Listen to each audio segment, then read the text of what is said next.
With me today, I've got the new Sigma-Cine 28-45mm T2. And it's a full frame lens, currently for L or E mount. I have got it on my Blackmagic Pixis 6K at the moment, because that's what we are going to be using later on in this video you're watching, but also later on for me. But we have also done a few tests with my S5 which you're watching me on now.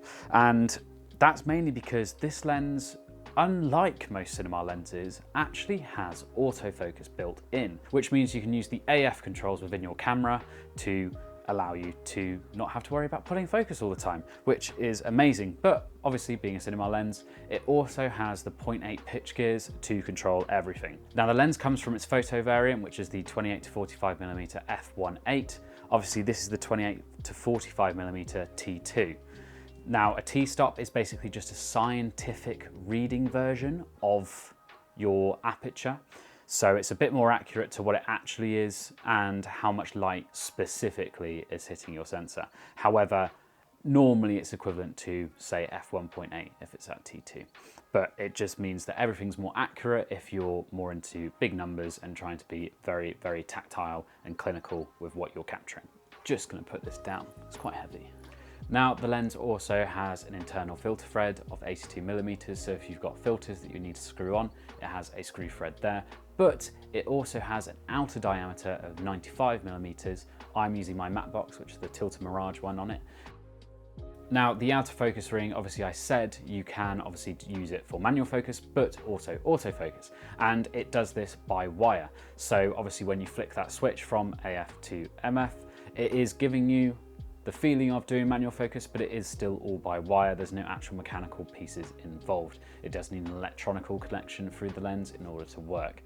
But that's not normally an issue, and this also features hard stops, unlike, say, the 18-35mm f1.8, which does not, and you'll just keep going. But obviously the cinema variant also has hard stops too, but that's a manual focus only lens. So it's really nice to see something like this in this focal range for full frame cameras that also features autofocus. Obviously, as it's a cinema lens, it's also got your 0.8 pitch gears. So if you're using a fizz system, for instance, to pull focus and you've got a focus puller, you can use it for that. Or if you've just got a screw-on follow focus, you can use that too. On top of that, it's got a 200-degree focus throw.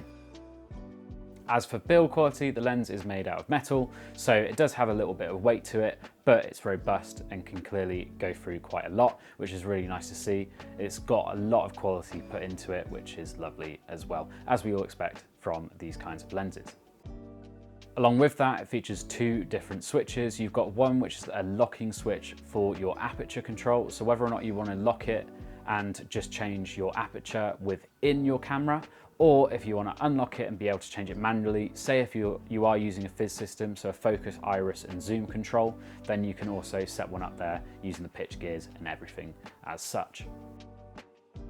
Now, obviously you're here to see how the lens performs, but I don't really want to just throw data charts at you and numbers. So instead I thought, why not make a film with it? As it's a cinema lens, it's made for cinema use. So let's actually put that to the test. And as we go through the behind the scenes, we'll show clips of where the lens is being used in different situations and how it performs. We're going to do multiple different things, like normal on-set where everything's lit, to exterior shoots. We're filming at night in one scene. But it's a beautiful short film called In Time that I wrote myself and I am directing too. Anyway, enjoy the behind the scenes and a little look into what cinema life is like.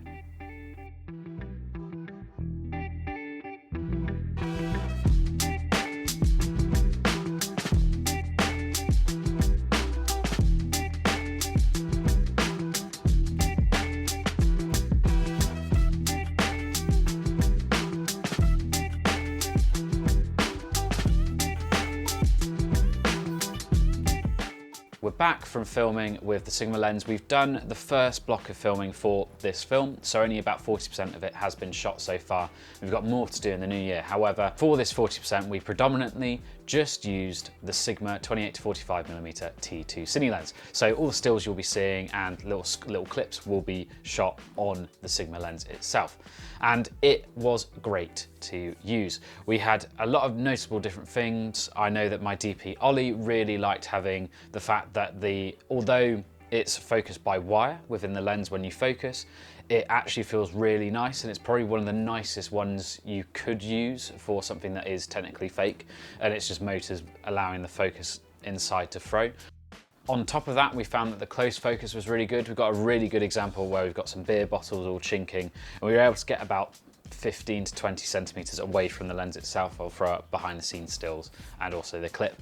But that was also really nice and notable. It wasn't something that sometimes sticks out. I know that close focus things for Sigma are normally quite good, but this was a very good one, especially on a Cine lens itself, so you're able to really get those details. The lens is also super sharp, and that's, to be honest, to be expected. You know that through the Sigma 80 to 35, the 50 to 100, pretty much any Sigma lens you get nowadays is always really sharp and tactile and very clinical.